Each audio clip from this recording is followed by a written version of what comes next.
somewhere in the hill country of Middle Tennessee sits a property that exchanged hands 4 separate times between 1884 and 1903. Every single deed filed at the Rutherford County Courthouse includes the same unusual addendum. A handwritten clause, copied verbatim from one transaction to the next, as if whoever composed it feared altering even a solitary word. It reads, "The cabin at the eastern edge of the property is to remain secured. No inquiry shall be made of its contents. No entry is to be attempted. 4 distinct owners, 4 different attorneys, and not one of them ever questioned why." For 19 years, that cabin stood with its door bolted from the outside. Its lone window sealed with planks so dense they must have been custom cut for that very purpose. The neighbors were aware of its presence. The children playing in the adjacent fields knew it was there. And every single one of them had been instructed, from the moment they were old enough to comprehend, that certain things are best left undisturbed. Then, in the autumn of 1903, a family arrived from Cincinnati who had never received that lesson.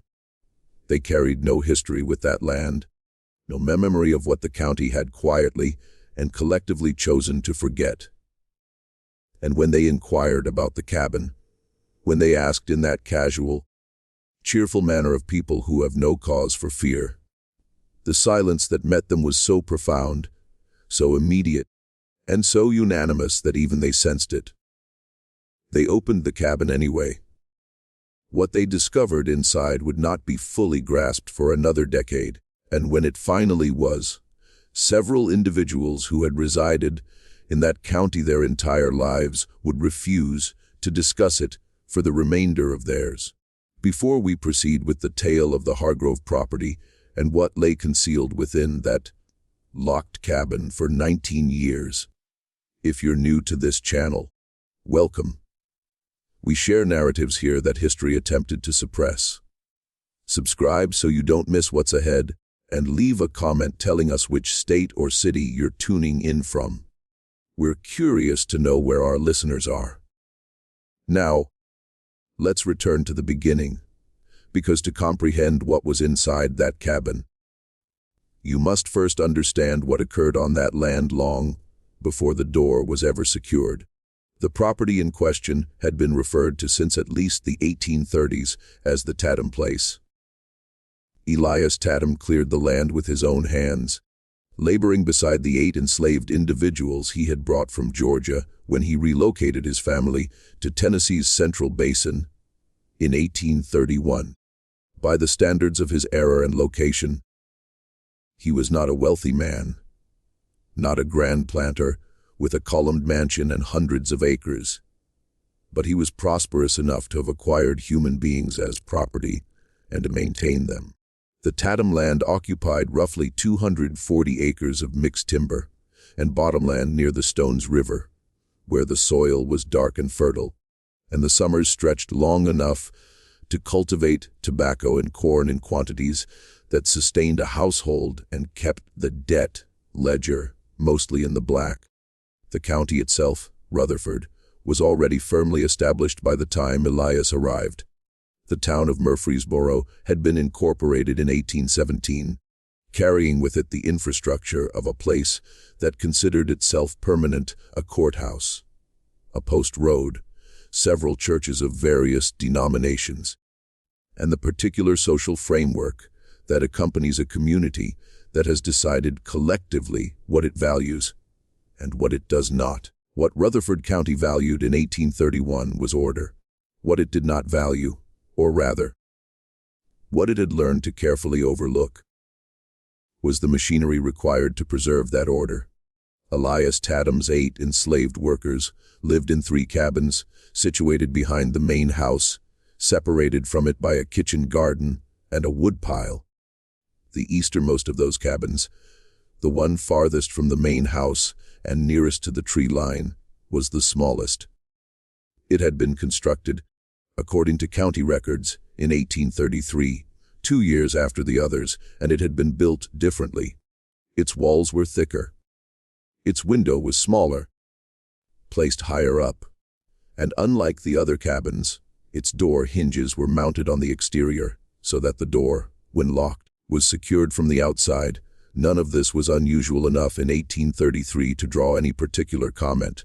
Elias Tatam passed away in 1849, leaving the property to his eldest son, Cornelius, who was 27 at the time and had grown up on that land. Cornelius inherited not only the property and its debts, but also the 7 enslaved individuals still residing there. One had died in the intervening years. And whatever understanding he had cultivated over the course of his childhood about how that land operated, he had observed his father. He knew the routines. He stepped into managing the property with the ease of a man who has been rehearsing a role his entire life without fully realizing it.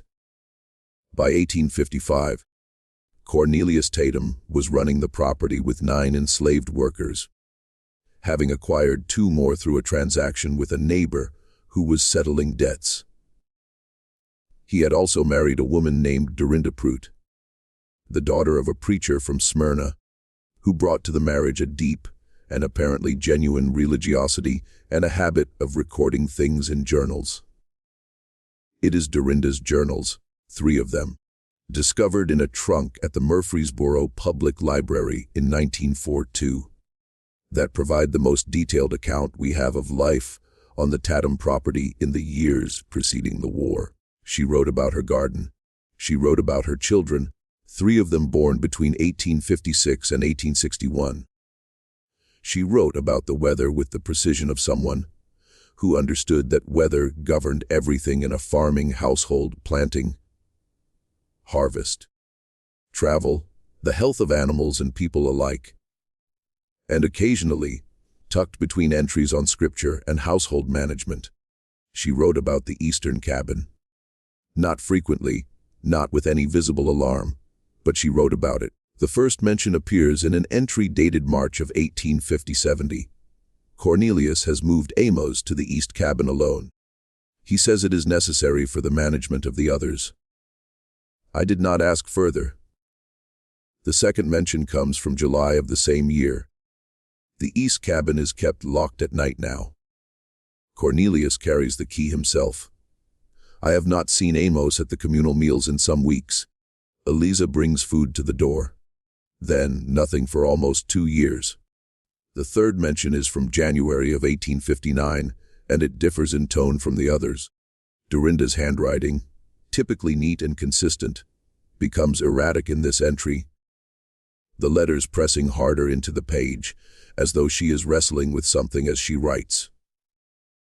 She does not explain what she observed.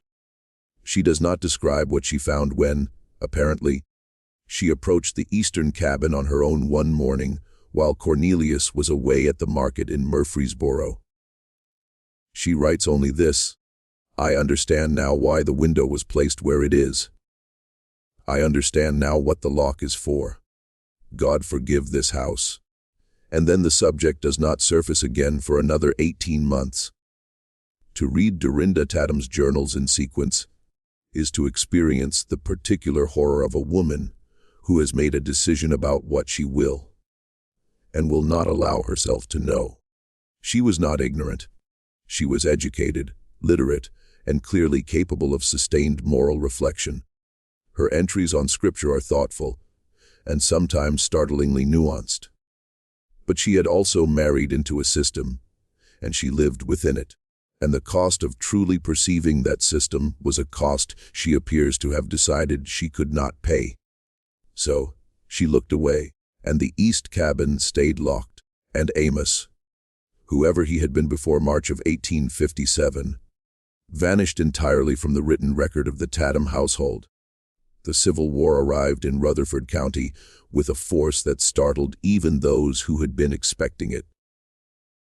The Battle of Stones River, fought at the very end of December 1862 and into the first days of January 1863, was one of the bloodiest engagements of the entire conflict.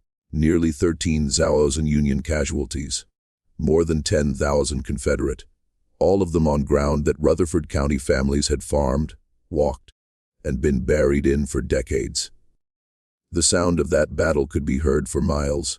The wounded were brought into Murfreesboro in numbers that overwhelmed every available structure: churches, the courthouse, private homes. Cornelius Tatam was not a soldier. He was 39 years old in 1862, and whatever exemptions or arrangements he had made to avoid conscription, he remained on his property when the armies moved through.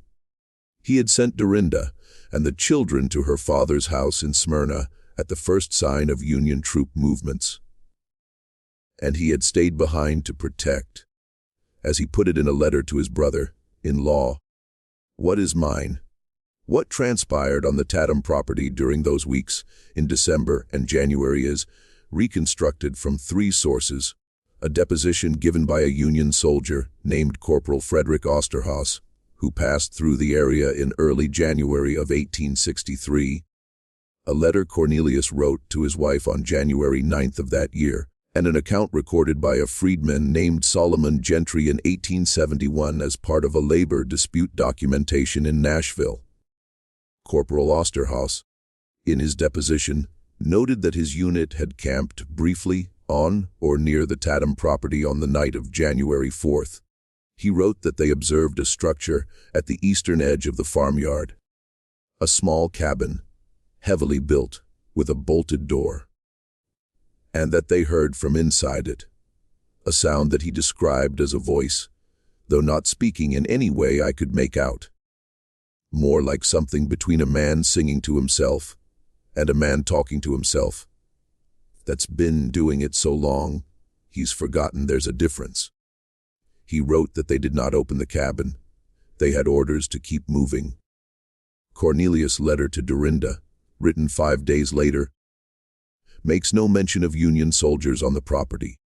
It is taken up almost entirely with the condition of the livestock and the state of the outbuildings after what he calls the disturbances of last week. Near the end of the letter, in a passage that seems to have been added almost as an afterthought, he writes, "The situation with Amos has resolved itself. There is no need to discuss it further when you return." Solomon Gentry's account, recorded 8 years after the fact and in the context of a labor dispute that had nothing directly to do with the Tatam property, contains a single passage that seems to refer to these events. Gentry had worked on a neighboring property before and after the war, and he had known some of the people from the Tatam household. He wrote, or rather dictated, since the account was transcribed by a Nashville clerk, that in the first week of January 1863, a man came out of the wood on the eastern side of the Tatam place and walked through 3 fields before anyone saw him. He could not say his own name when they asked him. He had been in that place, the small one with the thick walls, since before the cold came. Nobody counted how long. When they asked him questions, he answered, but the answers did not fit the questions, like a man who has been keeping time in a way that doesn't match the clock everyone else is using. Gentry does not name this man. He does not explain what happened to him afterward. The account moves on to other matters, and the passage sits there, in the middle of a labor document, like something that wandered in from a different story. It is the only surviving first-hand account that might, if you read it carefully enough, describe Amos walking out of the east cabin during the chaos of the battle's aftermath. Or it might describe someone else entirely. The documents do not resolve this question. They only raise it and then fall silent.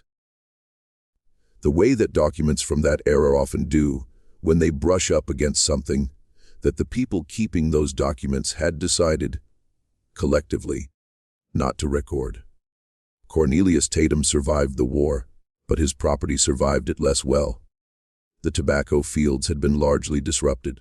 Fences were down across much of the acreage, and the labor arrangements that had sustained the farm were, with emancipation, dissolved entirely. Several of the people who had been enslaved on the Tatam property left immediately. A few remained for wages that Cornelius could not consistently pay. Dorinda returned from Smyrna in the spring of 1863 with the children and resumed her journals. She wrote about the difficulty of the Reconstruction period with the same careful attention she had brought to everything else. The practical challenges, the changed social landscape, the bewildering new arrangements of a world that had been, as she put it, turned on its face and set back down, and nothing is where it was before. She does not mention Amos again, and she does not mention the East Cabin again, not by name. But in an entry from September of 1863, she writes something that scholars who have studied her journals have found difficult to contextualize. Cornelius has begun to use the East Cabin for storage. Tobacco tools mainly. He changed the door hardware last month. I do not know why I find this significant. Perhaps because I have spent 6 years not looking at that door, and now every time I cross the yard, I look at it without meaning to. The East Cabin, then, became a storage shed. The property limped through Reconstruction, losing acreage as debts came due, selling parcels to neighbors, and eventually to a land company that was consolidating farmland in the area. By 1875, the Tatams held only about 60 acres of the original 240. Cornelius died in 1877 of a lung ailment that had been worsening for years. Dorinda sold the remaining property the following year and moved to Murfreesboro proper to live with her eldest daughter. The property passed to a man named Warren Gillespie, who had come to Rutherford County from Virginia after the war and built a modest business, trading in farm equipment and seed. He was not a farmer himself. He leased the fields to tenant families and maintained the main house primarily as a residence. He was the first owner of the property who had no living memory of the Tatam household, and therefore no particular reason to regard the East Cabin with any specific attention. But he still did not open it. This is the detail that becomes harder to explain as you move further from the war and its immediate context. Gillespie did not open the East Cabin, and the family that purchased the property from Gillespie's estate in 1889, a couple named Holt, originally from North Carolina, did not open it.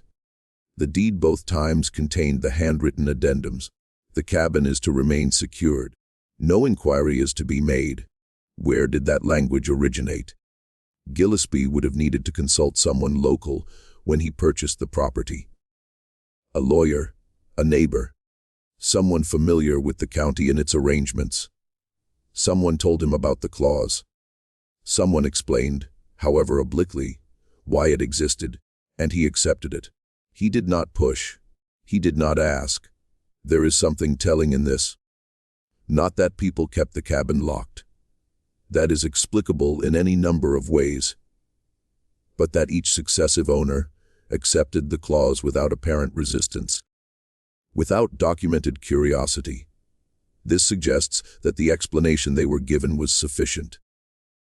That whoever told them about the cabin told them enough to make them understand that opening it was not worth whatever they might find. What were they told? That question is unanswerable from the documents alone. But it is the question that the new family, arriving from Cincinnati in October of 1903, did not know to ask. Their name was Pemberton. Arthur Pemberton was 34 years old, a bookkeeper by trade, who had decided, with the particular optimism of a man who has spent his adult life behind a ledger, and has begun to feel the walls closing in, that he wanted to try farming. His wife, Catherine, was 31 and had grown up on a farm in Indiana and had mixed feelings about returning to one that she kept largely to herself. And they had 2 children, a boy named Edmund, who was 9, and a girl named Vera, who was 6. They had purchased the property, a site mostly unseen, through a land agent in Nashville who had described it as a fine Middle Tennessee farm with solid improvements and excellent soil. The price was favorable. Arthur had taken this as a sign of opportunity, rather than, as perhaps it should have been, a reason for curiosity. They arrived on a Tuesday in late October, when the leaves on the surrounding hills were full in their color, and the air had that particular quality of Tennessee autumn. Cool in the mornings, warm by afternoon, the light coming in at an angle that makes everything look as though it's being observed, rather than simply existing. Catherine stood in the farmyard and looked at the house, and the outbuildings, and the fields, and said that it was beautiful. Arthur agreed. Edmund immediately ran toward the tree line to see what was there. It was Edmund who found the east cabin first. He came back to where his parents were unloading the wagon and reported that there was a little building at the edge of the yard, back toward the trees, and that it had boards over its window and a very big lock on the door, and that the lock looked like it was very old. Arthur walked over to look at it. He examined the lock, which was indeed old, a heavy iron padlock of a design that had not been manufactured in at least 30 years. He examined the door and the boards over the window. He walked around the structure once, noting the thickness of the walls, the quality of the construction. Then he went back to unloading the wagon. That evening, after the children were in bed, he mentioned it to Catherine. She asked if the land agent had said anything about a storage cabin at the east side of the property. Arthur said he didn't recall that it had come up. She said someone must have the key then, or they'd have to cut the lock. Arthur agreed and said he'd ask around in town the following week. He asked around in town the following week. The response he received was not hostile. It was not dramatic. It was, in fact, quite polite. The hardware store owner said he wasn't sure who might have the key to that particular lock. The postmaster said he didn't know much about the property's history. Two neighbors, encountered in the street, said they weren't familiar with the details of the outbuildings over there. A woman at the dry goods counter said pleasantly that some things on old properties are best left to settle themselves. Arthur Pemberton was from Cincinnati. He had been raised in a city where the social architecture was different, where the past was something that happened elsewhere, in other people's families, in other places. He was not attuned to the particular frequency of a community that has made a collective decision to not know something. He heard the vagueness in what people said to him and attributed it to the natural reticence of rural Tennesseans toward newcomers. He did not hear the agreement underneath it. He went back to the property and cut the lock. He used a cold chisel and a hammer from the toolbox he'd brought from Cincinnati, and he worked at it for the better part of an hour, because the iron was old and dense and had not been designed to yield to anything. Catherine stood a few yards back, watching. Edmund and Vera had been sent to occupy themselves in the front of the house, away from the east yard. The morning was overcast, the light flat and gray, the trees at the edge of the property already stripped of most of their leaves. When the lock finally gave, Arthur pulled the door open. The smell that came out was old and enclosed and complex. Wood and earth and something else, something that Catherine, who had grown up on a farm, recognized without quite being able to name immediately. It was the smell of long habitation in a small space. Not decay. Not anything dead. It was the smell of a place where someone had lived. Arthur stood in the doorway for a moment. Then he stepped inside, and the cabin was about 12 feet by 14. The floor was packed earth worn smooth. The walls were bare logs, the chinking between them dried and cracked in several places. High on the eastern wall, just below the roofline, was the window, the single window, with its boards still in place. The light that came through the gaps in the boards was thin and came in stripes across the floor. Along the south wall was a plank shelf. On the shelf were objects: a tin cup, badly rusted, a piece of rag, unrecognizable as anything specific, a small wooden implement of uncertain purpose, hand-carved, worn smooth with handling, and a series of marks on the wall beside the shelf, scratched into the wood of the log itself, deep enough to have required sustained effort, marks arranged in groups, in a counting pattern, the kind of marks a person makes when they are keeping track of days. Arthur Pemberton stood in the east cabin for a long time, looking at those marks. He was a bookkeeper. He counted things for a living. He counted the marks. There were, depending on how you grouped them, somewhere between 480 and 520 days' worth of marks on that wall. Give or take a week, that was approximately 16 to 17 months. He came out of the cabin and looked at his wife. She was watching him from where she stood in the yard, her arms folded against the October chill. She could tell from his face that something was wrong. She asked what was in there. He said it used to be where someone lived. She asked who. He said he didn't know yet, but he was going to find out. Later that evening, he sat at the kitchen table with a lamp and began to write down questions, not answers. He had no answers yet, just questions in the careful, organized way of a man who has spent his working life making sense of numbers and what they represent. Who had been kept in that cabin, and why? For how long? Who had authorized it? Who had maintained it? And who, after everything that had apparently happened there, had decided that the door should be locked from the outside and not opened again? The questions covered 2 pages.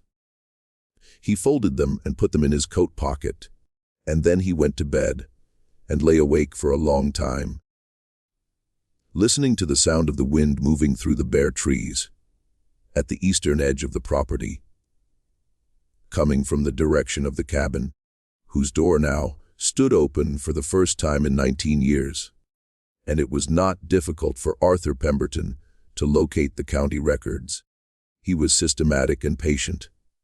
And the Rutherford County Courthouse, rebuilt after substantial war damage, maintained reasonably organized deed and property records going back to the county's founding. What he found there, over the course of several visits across November and December of 1903, was a paper trail that was illuminating in its outlines and maddening in its gaps. He found the succession of property sales, each with a clause about the cabin. He found Cornelius Tatam's name and his father Elias's name and the dates of their respective deaths.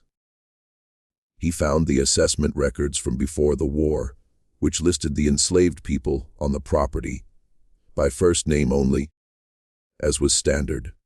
Names recorded not as people, but as property values, each followed by an age and an approximate dollar amount. In the 1840 and 1845 assessments, among the names was Amos, listed as a male, approximately 30 years of age in 1840, valued at $650. In the 1850 and 1855 assessments, Amos appeared again.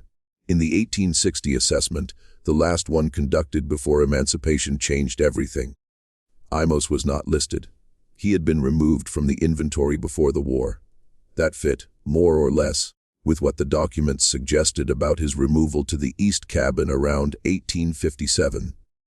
But it raised a new question. What was the official explanation for his absence from the 1860 inventory? Had he been sold? Had he died? Had someone simply chosen not to include him? Arthur found no record of a sale. He found no death record, though death records for enslaved people in this period were kept inconsistently at best. He found nothing that explained Amos's absence from the 1860 records, except the absence itself. He went back to the cabin. He stood inside it and looked again at the marks on the wall. He had brought a candle this time, and he moved it slowly along the counting marks, examining them more carefully than he had the first time. They were arranged in the standard grouping. 4 vertical marks crossed by a diagonal. that people use when they are counting in fives. The groups were regular for most of the wall, but near the end, the groupings became irregular. Some were incomplete. Some were made more deeply than the others, as though the person making them had pressed harder, or had come back and reinforced a mark already made.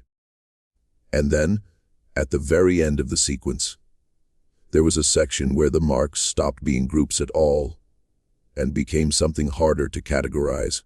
Not random, but not the counting pattern either. Shapes, angles, something that might, if you looked at it in the right light and let your eyes find what they were looking for, resemble attempts at letters. Arthur was not able to read them as letters. He traced them with his finger, trying to find shapes he recognized. He came back 3 times over the following week and tried again. He was not able to say with certainty what they were. He copied them as carefully as he could into his notebook, and he carried that notebook home, and he sat with it for a long time. Catherine watched him doing this.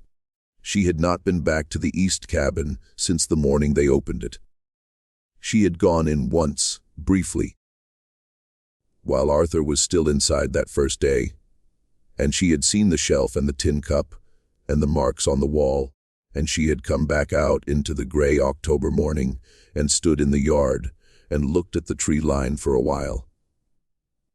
She was an Indiana farm girl, which meant she was not easily unsettled by hard history, but she was also the mother of 2 children who were running and playing on land that had, it now appeared, been the site of something she did not fully understand yet and was not sure she wanted to.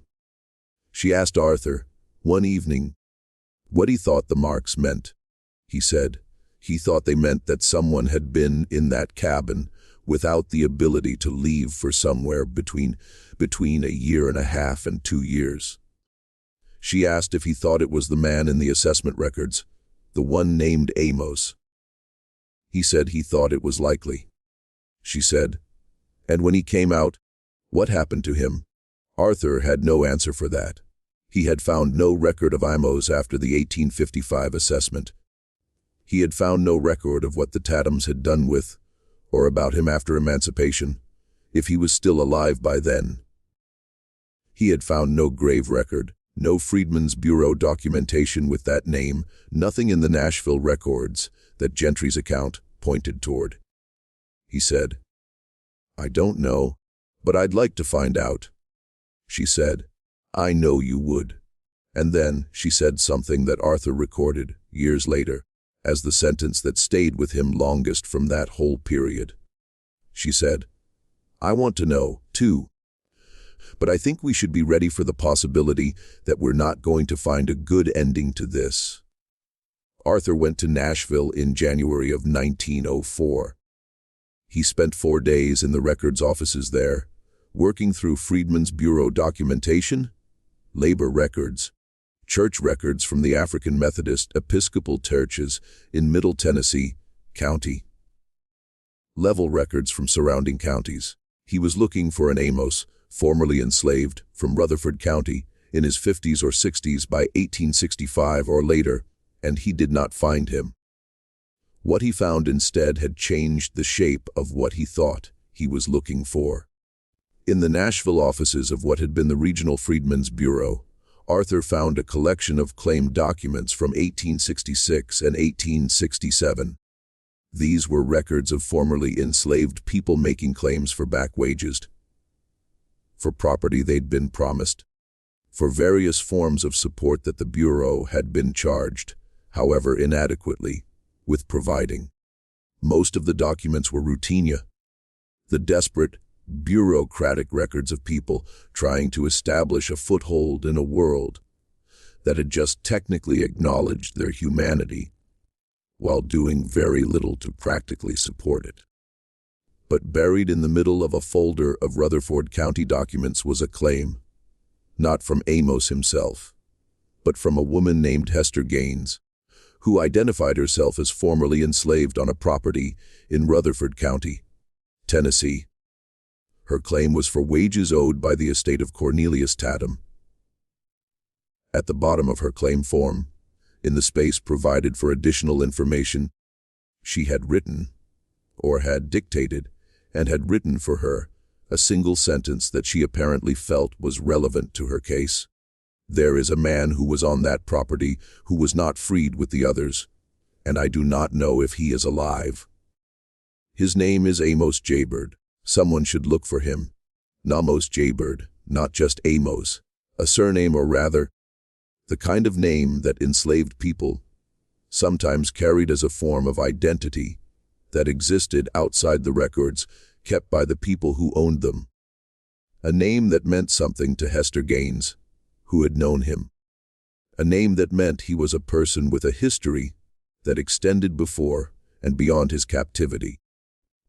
Arthur Pemberton sat in the Nashville Records office with that document in his hands and felt something shift in his understanding of what he had found in that east cabin. He had been thinking of it as a mystery, an old, troubling mystery, but a historical one. Something that had happened and been resolved one way or another in the distant past, the kind of thing that leaves marks on walls and then is over.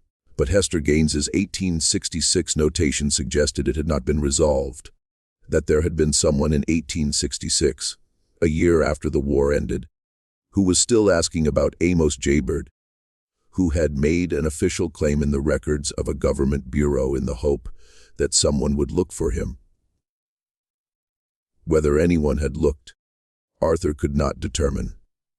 There was no follow-up document in the folder, no resolution. Just Hester's sentence sitting there in the Freedmen's Bureau records for 38 years, unanswered. If you've been with us this long into this story, you already understand why nobody wanted to talk to the Pembertons about that cabin. Leave a like if this is hitting you the way we think it is, and share this video with someone you think needs to hear it, because what Arthur found next, and in the records he hadn't thought to check yet, is the part that changes everything. The key to what happened. The mechanism of it, the specific human decisions that produced that east cabin and what it contained, came not from the grand repositories of Nashville, but from the basement of the Murfreesboro Methodist Church, where a deacon named Cyrus Lebetter had, for reasons he himself apparently could not fully explain, preserved a collection of correspondence and personal documents belonging to several local families. He had gathered them after the war, during the period of displacement and upheaval, when households were dissolving and their contents being scattered, and he had put them in wooden boxes and kept them in the church basement, because he told Arthur when Arthur tracked him down in the spring of 1904, that papers about what happened here should stay here. Whatever they say, Cyrus Lebetter was 71 years old. He had been born in Rutherford County and had lived there his entire life. He received Arthur in his home, which was small and neat, and smelled of pipe smoke and old paper, and he listened to what Arthur had found and what he was looking for. Then he got up and went to a cabinet and came back with a bundle of documents, tied with a faded blue ribbon, and set them on the table. The documents included several pieces of correspondence involving Cornelius Tatam, letters he had written and letters he had received. Lebetter had obtained them, he explained, from Dorinda Tatam's daughter, who had found them among her mother's effects after Dorinda died in 1891. Arthur read through them carefully, there at Ledbetter's table, Arthur with the old man watching him from across the room. The picture that emerged was not simple, and it did not resolve into the shape that Arthur had been expecting. He had been constructing, over the months of his investigation, a narrative with a clear architecture, a man locked in a cabin, a cruel and arbitrary act of confinement, a secret maintained by a community complicit in its perpetuation. What the letters showed him was something more complicated, though not Ultimately, less damning, Amos Jaybird had, according to a letter Cornelius received in 1856 from a man in Murfreesboro named Thaddeus Creel, been involved in what Creel described as communications of a dangerous nature. With a free-colored population in Nashville, Creel was, as best Arthur could determine from context, some kind of informal liaison between local property owners and the county's law enforcement apparatus. The kind of man whose precise role is never quite officially articulated, but who everyone understands performs a function in maintaining the order of things. The communications Creel referred to, reading between the lines of his careful language, were connected to the broader network of correspondence and mutual assistance that enslaved and free black people in the South maintained as a form of resistance and survival. Amos Jaybird, it appeared, had been writing or sending word by other means, since literacy was dangerous and often illegal, to people beyond the Tatam property. He had been in contact with people in Nashville. He had, Creel wrote, made himself a problem that requires a solution before it becomes a larger one. Cornelius Tatam's response to this letter, a draft of which was in the bundle Ledbetter had preserved, was measured and careful. He wrote that he understood the concern, that he would manage the matter privately, that there was no need to involve the county formal structures which would create records and attention that served no one's interests. He would handle it himself. Handling it himself meant the east cabin. It meant the thick walls and the high window and the lock from the outside. It meant removing Amos Jaybird from the visibility of the other enslaved people on the property, from the visibility of neighbors and travelers and county assessors, and placing a state of enforced invisibility from which Cornelius clearly calculated the problem he represented would simply stop existing. Arthur noted that it was not an unusual calculation for its time and place. This is part of what makes it so difficult to look at directly. It was a form of control that existed within the broad tolerance of a social system that had decided certain things were not crimes and certain people were not victims. Cornelius Tatam did not lock Amos Jaybird in that cabin because he was uniquely cruel. He did it because the system in which he operated made it possible, and the community around him made it acceptable, and no one in a position to object had sufficient power to do so. What happened in that cabin over the 16 to 18 months that the counting marks suggest, the documents do not say. Esther Gaines's 1866 claim suggests that Amos was alive when the war ended, or at least that she did not know he was dead.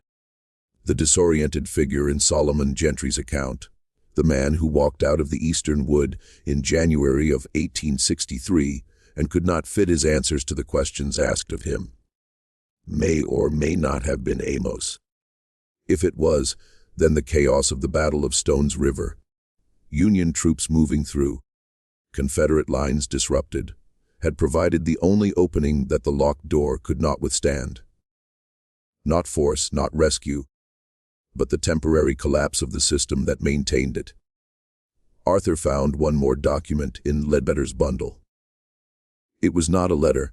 It was a half-page of notes in Cornelius Tatam's handwriting that appeared to have been written sometime in 1863 after the battle. The notes were fragmentary.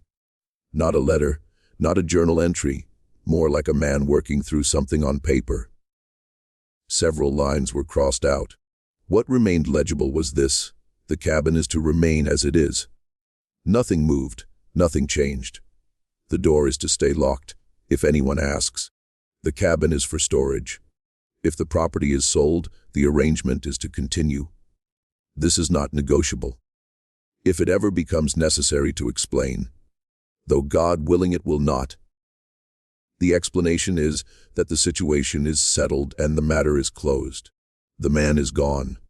Where he went is not known and should not be inquired after. Arthur sat with that half-page for a long time. The man is gone. Where he went is not known. Cornelius had written those words in 1863 in the weeks after whatever had happened during the battle's chaos, and he had apparently never revised them. He had accepted not knowing as the resolution. He had closed the door and locked it, and passed the instruction along through deeds and social pressure, and the quiet collective agreement of a community that understood, without needing to discuss it explicitly, that some questions are better not pursued. And he had counted on the architecture of that agreement to hold. It had held for 40 years. It had held through 4 property sales and multiple generations of county residents and a war that was supposed to have changed everything. It had held until a bookkeeper from Cincinnati with no history in that county and no investment in its silences had arrived with a cold chisel and too many questions. Arthur Pemberton went back to his property that evening. He walked out to the east cabin in the April dusk, the trees around the edge of the property just beginning to come back into leaf. And he stood in the doorway and looked at the marks on the wall, 500 or so days' worth of marks made by a man who had needed to know that time was passing, that he still existed inside it. He stood there until it was fully dark, and then he went back to the house. Arthur Pemberton did not publish what he had found. He was not a journalist or a historian. He was a bookkeeper who had bought a farm and stumbled into a record of something that his country had decided to bury. He wrote up his findings in a careful document. 23 pages organized the way a bookkeeper organizes things, all with sources noted and gaps clearly marked. And he sent copies to 3 places: the Freedmen's Bureau Records Office in Nashville, now essentially a historical archive; the Howard University Library in Washington, which had expressed interest in documentation of the post-war period; and a Black-owned newspaper in Nashville that he had learned of through the AM church contacts he'd made during his research. He received one response: a brief acknowledgement from the Nashville newspaper thanking him for the documentation and noting that it would be added to their collection of records concerning the treatment of formerly enslaved people in Middle Tennessee. Whether anything was published, Arthur never confirmed. He did not receive a copy of any article. He was not contacted further. He and Catherine had a conversation sometime in the late spring of 1904 about whether to stay on the property. Catherine said that she had thought about it a great deal and that she did not think leaving would accomplish anything. That whatever had happened there had happened, and the land was the land, and running from it did not seem to her like the right response. Arthur agreed, though he noted that he had lost considerable enthusiasm for farming in general, and that the property's main appeal, its price, its mystery, had resolved itself in a way that he hadn't anticipated. They stayed for 6 more years. Arthur never fully reconciled himself to the property's history in the way that Catherine seemed to. He walked past the east cabin every day, and what he felt, he wrote in a letter to his brother in 1907, was not fear, not anything supernatural or irrational, but a kind of grief that he couldn't quite locate. Not for someone he had known, but for the fact of it, for the normalcy of it, for the 40 years of silence that had required no conspiracy, no dramatic enforcement. Just the quiet agreement of people who had decided that their comfort was worth more than someone else's existence. He wrote, "The worst thing I found in that cabin was not the marks. The worst thing was how easy it was. Nobody had to force anyone to keep quiet. They just did, generation after generation, because keeping quiet was easier than not keeping quiet. I think about that a great deal. The property was sold in 1910. The deed did not contain the clause about the east cabin. Arthur removed it. He also removed the boards from the window before they left so that light could come through. He was not sure why this felt important. It just did. What became of Amos Jaybird is not known. The historical record, for all of Arthur Pemberton's searching, did not yield an answer to that question. There is no death record. There is no freedman's record. There is Hester Gaines's 1866 notation. Someone should look for him, and then silence. It is possible that he survived. It is possible that he built a life somewhere outside the reach of Rutherford County's records. It is possible that he lived for decades after walking out of that cabin. If it was him who walked out, and that he found his way to people who could help him, and that his story continued in directions that left no paper trail for a Cincinnati bookkeeper to follow 30 years later. It is also possible that it went the other way. The documents don't say what the documents say, what they say clearly. If you're willing to read them, is that a community of ordinary people, none of them monsters in any dramatic sense, maintained a silence for 40 years that made one man's suffering nobody's problem and nobody's business. They maintained it through property transactions and social pressure, and the simple, devastating power of collective agreement. And when the silence was finally broken, it was broken by an outsider. Someone who hadn't been taught to look away, wielding nothing more dramatic than a cold chisel, and the assumption that questions deserve answers. The East Cabin stood on the property until at least 1923, when county records show it was demolished. The main house was renovated several times over the following decades. The land is farmland today, so when people drive past it without knowing its name. But the marks are gone now. They were in a cabin that no longer exists. The only record of them is in Arthur Pemberton's 23-page document, which is in the Howard University Library, cataloged under the heading Property Records and Personal Accounts, Middle Tennessee, 1900 to 1910, where it has been sitting for over a century, waiting as records do for someone to look. This mystery shows us something that history returns to again and again, that cruelty does not require monsters. It requires ordinary people making ordinary decisions about what to see and what to look away from, and agreeing, without ever quite having to say so aloud, that some doors are better left closed. What do you think of this story? Do you believe everything was revealed? Or do you think there are parts of this that no record could ever fully capture? Leave your comment below. If this story stayed with you the way we hope it did, subscribe to Liturgy of Fear, hit the notification bell, and share this with someone who needs to hear stories that history tried to forget. We'll see you in the next one.